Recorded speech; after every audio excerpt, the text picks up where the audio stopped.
बिस्मिल्लाहिर्रहमानिर्रहीम। अस्सलाम वालेकुम। 9th class. हमारा जो क्वेश्चन था बड़े सगीर में मुसलमानों के अदवार के दौरान जो इस्लामी इक़्तिदार है, ठीक है, वो हमारा क्वेश्चन जो है आज के लेक्चर में कंटिन्यू है। आज हमने जो इसमें टॉपिक पढ़ना है, जो पॉइंट पढ़ना है, वो है बड़े सगीर के मुसलमानों के मुआशरती और सकाफ़ती हालात। ठीक है, मुसलमानों की आप मुआशरती और सकाफ़ती अगर हम हालात की बात करें तो मुसलमानों की मुआशरती और जो सकाफ़ती हालात हैं वो एक मखसूस जो है माहौल की वजह से परवान चढ़े बड़े सगीर में। ठीक है, मुसलमान अपने मज़हब की बिना पर अपना एक अलहदा मुआशरती निज़ाम यानी मुआशरे में रहने सहने के तौर तरीके और अपनी मखसूस सकाफ़त यानी रवायात रखते थे और आज भी रखते हैं। ठीक है, हर वो बंदा जो दायरा इस्लाम में दाखिल हुआ वो एक मखसूस मज़हब की बिना पर जो कि दुनिया में तमाम मज़ाहिब की बिना पर अपना एक अलहदा मुकाम रखता है। ठीक है, और बड़े सगीर में जब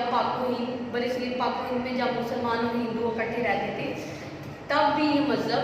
यानी दीन इस्लाम अपने मखसूस रवायात और अकायद की बिना पर एक मुनफरद निज़ाम अपने अंदर सोए हुए था और इसमें शामिल होने के बाद हर वो शख्स जो है अपनी एक अलग पहचान बना लेता जो कि मुसलमान होता। अब इसमें क्या था, मुसलमानों की तहजीब व सकाफ़त की अगर हम बात करें और मुआशरत की बात करें तो मुसलमानों की मुआशरत है क्या। मुसलमानों की मुआशरत में तमाम लोगों के जो मसावी हकूक़ हैं उनका बराबर ख्याल रखा जाता है और मुसलमानों की सकाफ़त हर वो चीज़ जो इस्लाम के ख़िलाफ़ ना हो यानी अपोजिट ना हो मुसलमानों की सकाफ़त है।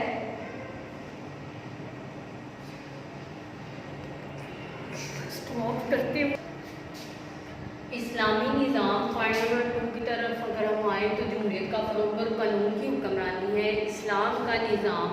अपने अंदर एक जमहूरियत का निज़ाम सोए हुए है। अगर दुनिया में हम कहें कि जमहूरियत को मुतारिफ़ करवाने वाला मज़हब इस्लाम है तो ये बिल्कुल सही होगा, क्योंकि इस्लाम में तमाम मसाइल जो हैं या जो जितने भी बाहमी मामलात होते हैं वो बाहमी बातचीत यानी शोराई निज़ाम के ज़रिए हल किए जाते हैं। इस्लामी दौरे हुकूमत के दौरान ही बड़े सगीर में रवादारी, मसावात और अदल का इंसाफ बोलबाला हुआ और रवादारी ने स्पेशली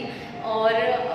इंसाफ ने जो है बड़े सगीर में अपनी जड़ें मजबूत की और इन्हीं असूलों की बिना पर, इन्हीं इस्लामी असूलों की बिना पर बड़े सगीर में इस्लाम ने ना सिर्फ अपना एक मुनफरद जो है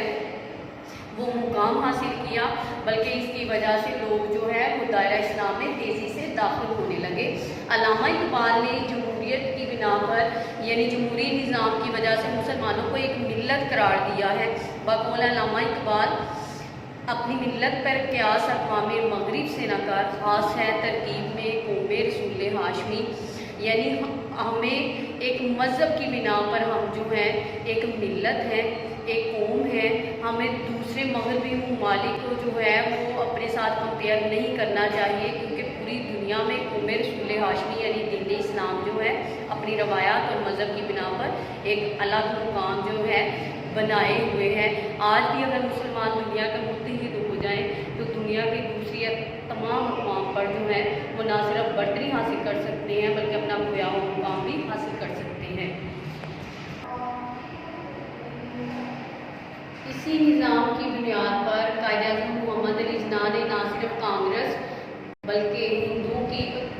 कांग्रेस जो कि हिंदुओं की नुमाइंदा जमात थी, ना सिर्फ उनका बल्कि अंग्रेज़ों की तमाम चालों का ना सिर्फ डटकर मुकाबला किया बल्कि इनकी हर नई बनने वाली साजिश को नाकाम किया, क्योंकि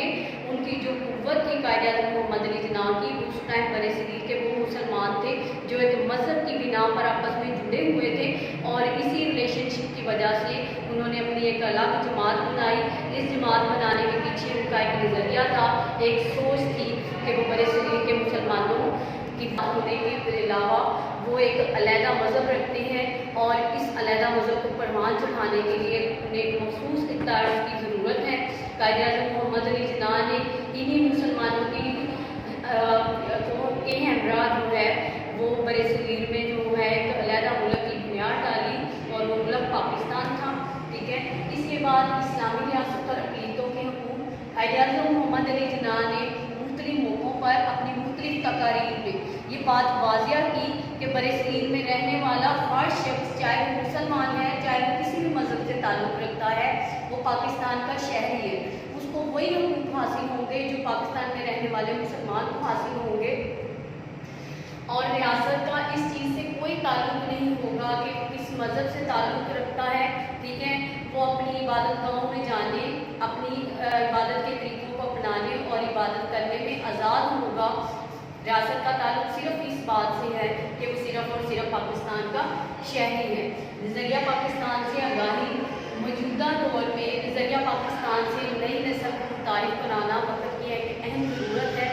انہیں اس چیز سے آگاہ کرنا انتہائی ضروری ہو گیا ہے کہ کس طرح ہمارے بڑوں نے، ہمارے بزرگوں نے، ہمارے رہنماؤں نے قائد اعظم کے ساتھ شانہ بشانہ نہ صرف پاکستان حاصل کرنے کے لیے کوششیں کی بلکہ اس ملک کو بنانے کے لیے بہت ساری قربانیاں بھی دی۔ ڈیئر اسٹوڈنٹس، یاد رکھیے گا کہ اپنی جو دنیا میں مقام ہے اس کو برقرار رکھنے کے لیے اپنے نظریہ یعنی سوچ، یعنی وہ سوچ جس کی بنا پر ہمارا ملک قائم کیا گیا، اس کو یاد رکھنا بہت ضروری ہے۔ دنیا میں ہمیشہ وہی قومیں کامیاب ہوتی ہیں جو اپنے نظریے کو یاد رکھتی ہیں اور اس کو آئندہ آنے والی نسلوں تک جو ہے وہ منتقل کرتی ہیں، اور جو قومیں اپنے نظریے کو فراموش کر دیتی ہیں وہ دنیا سے نیست و نابود ہو جاتی ہیں اور دوسری بہت جو قوام ہیں ان کے اوپر حاوی ہو جاتی ہیں۔ یہاں تک آج کا ہمارا لیکچر ہے۔ اپنا بہت سا خیال رکھیے گا۔ اللہ حافظ۔